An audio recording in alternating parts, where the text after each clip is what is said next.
ശരി. അല്ല, ഇതാ ഞാൻ പറഞ്ഞത്, ഇവര് എന്ന് ഉദ്ദേശിച്ചത് ഞാൻ രണ്ടുപേരും ചേർത്തിട്ടാണ്. കാരണം ഇപ്പം മമ്മൂക്ക ഈ പറഞ്ഞതുപോലെ അദ്ദേഹത്തിൻ്റെ ഒരു ആക്ടറുടെ ടൂൾ എന്ന് പറയുന്നത് അത് അവരുടെ ശരീരമാണ്.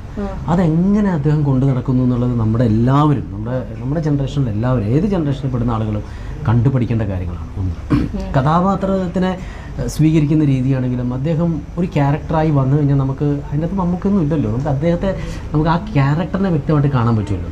ശബ്ദം കൊണ്ട് മാറാനും എല്ലാ കഴിവും എല്ലാം വേറെ റേഞ്ച് ചെയ്യുന്ന ഒരു വ്യക്തിയാണ് മമ്മൂക്ക. അപ്പൊ ഇതൊക്കെ കണ്ടു പഠിച്ചിട്ടാണ് നമ്മൾ ഈ പറഞ്ഞ പോലെ ഇങ്ങനെയൊക്കെ വിളിച്ചോണ്ടിരിക്കുന്നത്. അവിടെ നമ്മുടെ രാജുവേട്ടൻ എന്ന് വിളിക്കുന്ന പൃഥ്വിരാജും ഈ പറഞ്ഞ പോലെ ഒരുപാട് ഭയങ്കര മാറ്റങ്ങൾ കൊണ്ടുവരുന്ന ഒരുത്തരാണ്. ഇപ്പോൾ ഒരു മസിൽ എന്ന് പറയുന്ന ഒരു സാധന കോൺസെപ്റ്റ് മലയാളത്തിലേക്ക് ആദ്യം കൊണ്ടുവന്ന അവനാണ്. അതിനുശേഷമാണ് നമ്മളൊക്കെ ഈ പണി തുടങ്ങിയത് തന്നെ. അങ്ങനെ ഒരുപാട് നല്ല വലിയ സിനിമകൾ എത്തിക്കുക, അല്ലെങ്കിൽ വലിയ സിനിമകളിലേക്ക് എത്തിക്കുക എന്ന് പറയുന്ന ഭയങ്കര വിഷനുള്ള ഒരാളായിട്ടാണ് എനിക്ക് എപ്പോഴും തോന്നുന്നത്.